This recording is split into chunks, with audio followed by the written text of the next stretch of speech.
Voltamos com o primeiro plano, senador. O senhor, a decisão do DEM foi uma decisão pessoal para ajudar a candidatura de Felipe Maia? Foi para salvar o partido. Você já imaginou? A governadora Rosalba está inelegível. O TRE acabou de analisar a elegibilidade de algumas pessoas e decretou a inelegibilidade, por exemplo, de Betinho Rosado, do Francisco José. Seguramente o TRE que declarou a inelegibilidade de Rosalba iria, na hora que ela fosse candidata, iria declinar do registro, não iria registrar. E nós teríamos hoje uma campanha sem palanque majoritário, sem alianças. Veja bem, o que é que eu fiz? Em fevereiro do ano passado, uma Rosalba passava por dificuldades administrativas e políticas. E eu falei no Conselho Político, criamos o Conselho Político com o PMDB de Henrique de Garibaldi, com o PR de João Maia, com o PROS de Ricardo Mota, com vários partidos, e fizemos aquela solenidade na Escola de Administração, lá do Palácio, lá da Centro Administrativo, dando a ela musculatura política para exercer o governo. 8 meses depois, todos tinham saído, ficou somente o democrata. Nesse meio tempo, ocorreu a inelegibilidade dela. Eu sabia disso tudo, eu tinha consciência disso tudo, além do desgaste administrativo dela, que deu, infelizmente, a rejeição de Rosalba se situa em patamares muito altos e o partido precisava sobreviver. Na hora em que você tivesse Rosalba como candidata a governadora, do democrata com democrata, sem aliança com ninguém, porque esse era o quadro, você não elegeria deputado federal, porque você precisaria de 250 mil votos para eleger um federal. E 70 mil votos para eleger um estadual. Era a coligação de DEM com DEM e mais nada. Então, a minha obrigação era de salvar o partido. Quando Ronaldo Caiado, que é um grande quadro do partido, quis ser candidato a presidente da República, nós que havíamos feito em Salvador, ano passado, uma reunião do partido e decidido que a meta do partido seria lutar para eleger bancada federal e estadual, para o partido crescer no ponto de vista parlamentar, nós não encaramos a perspectiva de um grande quadro como é ele, Ronaldo Caiado, porque ele iria engessar o partido e a aliança ia democrata com democrata. E nós íamos baixar da perspectiva de mais de 30 deputados para 10 deputados. Então eu tive que conter a candidatura de Ronaldo Caiado, que é um grande quadro, porque iria engessar o partido. A mesma coisa aqui. Eu tinha até muita vontade de proteger Rosalba, mas eu não tenho esse direito. Eu sou presidente nacional de um partido e presidente estadual também do mesmo partido. Agora,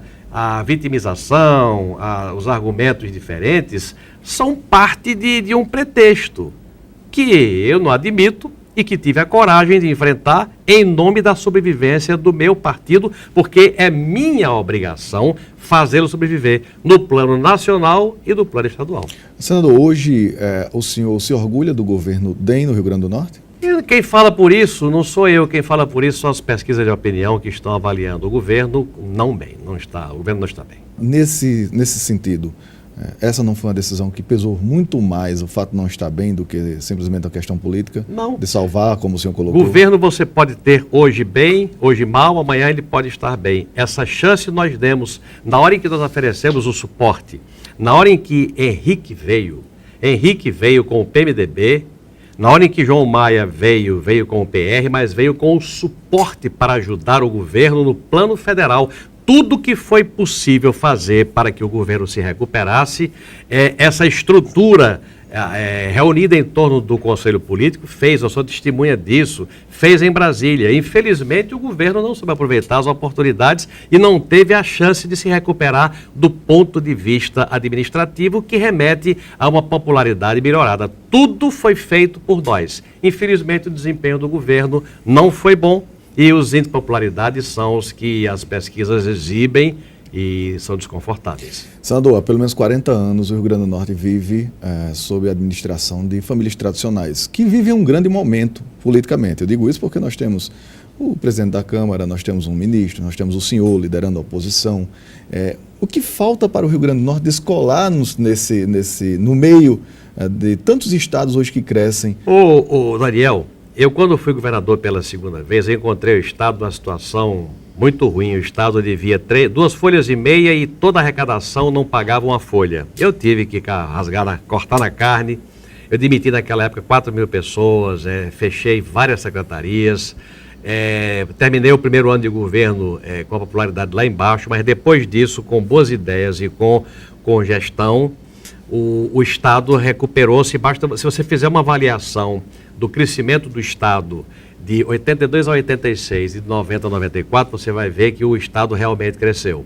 Foi quando o turismo se consolidou, muitas das perspectivas econômicas se viabilizaram. No campo social, nós fizemos projetos que marcaram muito, o Projeto Curral, o Balcão de Ferramenta, que chegaram à população mais pobre.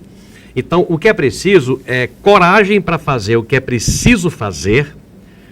Se é preciso poupar, tem que poupar e começar a fazer no primeiro dia de governo. E ter boas ideias. Essa é a razão pela qual eu acho que Henrique eleito governador, nós teremos a chance de, juntos, fazendo um mutirão, recuperar o Estado. Porque Henrique é uma pessoa articulada no plano nacional, ele conhece o Brasil todo. Seja quem for presidente da República, ele terá acesso. Se for Aécio, terá a minha presença.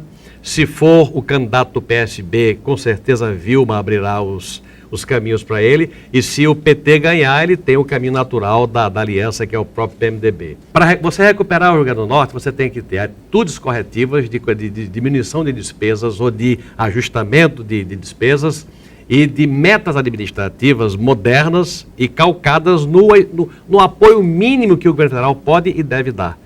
Uma ajuda a São Paulo significa uma fábula em dinheiro. Uma ajuda ao Rio Grande do Norte significa uma coisinha pequena, perfeitamente compatível com a situação das finanças da União, mesmo que a União esteja passando por dificuldade. Essa força política, ela já não existe há algum tempo. O Garibaldi foi presidente do Senado, o deputado Henrique, presidente da Câmara, nós temos Fábio Faria, por exemplo, vice-presidente. Existe uma força política do Rio Grande do Norte hoje muito representativa em Brasília. E por que isso não aconteceu ainda? Por que as portas não se abriram? Por que o governo federal não chegou ao Rio Grande do Norte? Se eu fosse governador com esse elenco de forças, tivesse um ministro como Garibaldi, tivesse um presidente da Câmara como Henrique, para me ajudar a conseguir. Quando eu fui governador, e olha que eu não fui mau governador, eu acho que eu fui bom governador, até empréstimo externo me era negado, até isso. E eu consegui me sair. Você imagine, o que existe é garra, é visão de conjunto, é o que se exige, é visão de conjunto, é oxigenação, é você dividir responsabilidades, é fazer um conselho político e ouvir as pessoas, se aconselhar, fazer ações coordenadas. É isso que está faltando, foi o que faltou. E eu acho que Henrique tem condições de fazer isso, porque quem manda no governo é o titular do governo. Ele, como titular do governo, terá a grande oportunidade de fazer aquilo que o Rio Grande do Norte espera há muito tempo acontecer.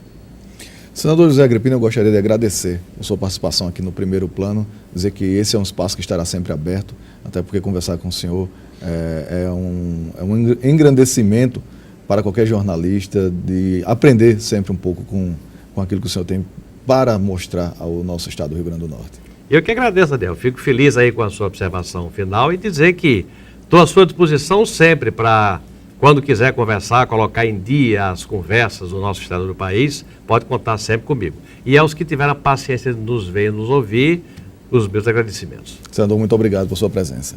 O Primeiro Plano vai ficando por aqui. Lembrando que sábado às 7h20 da noite estaremos de volta com mais entrevistas. Até lá.